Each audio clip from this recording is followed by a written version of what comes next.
एक बार की बात है दोस्तों। एक बच्चा जो कि 10-12 साल का था, गांव में अपने माता पिता के साथ रहता था।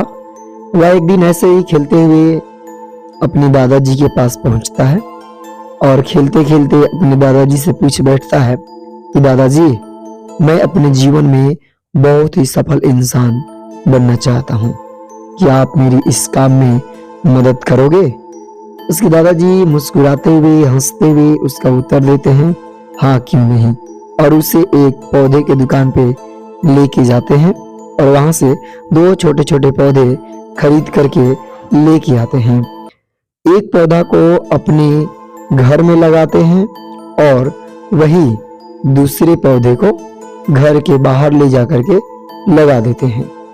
और अब इस बच्चे से पूछते हैं कि अच्छा ये बताओ कि ये दोनों पौधों में से कौन सबसे अच्छा फूले फलेगा और बड़ा होगा। बच्चा तो कुछ देर तक चुप रहा। चुप रहने के बाद फिर उसने उत्तर दिया, ये जो पौधा घर में लगा है ये काफी अच्छा खासा होगा और अच्छा बड़ा फले फूलेगा, क्योंकि ये सूर्य के धूप से, आंधी तूफान से, जानवरों से, खतरे से बचे रहेगा, जो कि आने वाला समय में बहुत ही बड़ा होगा। दादाजी कहते हैं ठीक है चलते हैं। और फिर बच्चा ऐसे ही घर जाता है। फिर बच्चा खेलते हुए 4 साल के बाद वापस लौटता है दादाजी के पास और बोलता है कि पिछले बार हमने अंतिम बार आपसे पूछा था कि जीवन में सक्सेस होने के लिए कोई उपाय बताइए, तो आपने हमें मना कर दिया था, नहीं बताए थे। फिर दादाजी उसको उन्हीं पौधों के पास लेके जाते हैं और ले जा करके देखते हैं तो बच्चा देखता है कि जो पौधा लगाए थे, घर में जो पौधा लगा था, अब वो काफी बड़ा हो चुका है। फिर उसके दादाजी ने उसको उस बड़े पौधे के पास लेके जाते हैं जिसे घर के बाहर लगाए थे। अब बच्चा देख करके दंग रह जाता है कि जो बाहरी जो वृक्ष लगा है ये आंधियों में, तूफानों में कैसे रहा, इतने कष्टों में इतना बड़ा विशाल कैसे बन गया।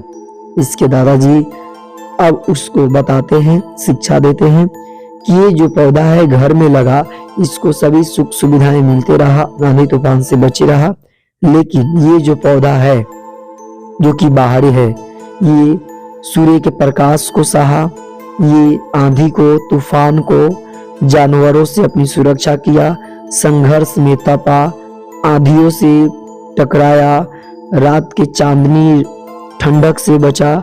इन सभी समस्याओं को झेलते हुए, कष्टों को सहते हुए ये इतना विशाल बड़ा हो चुका है। इसलिए अब इसको कोई भी संकट आएगा तो इसे कोई दिक्कत नहीं होगा, क्योंकि ये संघर्ष करके इतना बड़ा हुआ है। अब उसके दादाजी उस बच्चे को यही बताना चाहते हैं कि जो जितना संघर्ष करता है उतना ही अपने जीवन में सफल बनता है, उतना ही स्वच्छ रहता है, उतना ही संघर्ष से कभी भी लड़ सकता है। इसलिए जीवन में सुविधाएं नहीं, समस्याएं भी आवश्यक है। इसलिए जीवन में जितना ज़्यादा कष्ट मिले तो कष्ट से हमें घबराना नहीं चाहिए, क्योंकि आराम हमें आलसी बना देता है, लेकिन संघर्ष हमें जीवन के उस मुकाम तक पहुंचा सकता है जहां हम सोचते हैं, जहां तक हम जाने की उम्मीद करते हैं। इसीलिए हमें समस्याओं से लड़ना चाहिए, संघर्ष करना चाहिए, तभी जाकर के इस फील यानी जो यहाँ पौधा दिख रहा है इसके जैसा अपने जीवन में हरे भरे और एक मजबूत इंसान बन सकते हैं। इसलिए जीवन में हमें कभी भी इन समस्याओं से, इन संकटों से घबराना नहीं चाहिए। इसके बारे में, समस्याओं की हल हमें सोचना चाहिए। कभी भी इन कष्टों को, संघर्षों से हमें निराश नहीं होना चाहिए। लेके चलो तुझको एक ऐसे देश में, मिलती है जहाँ खुशियाँ परियों के भेष में, मिलती है जहाँ खुशियाँ परियों के भेष में, परियों के भेष में। लेके चलो तुझको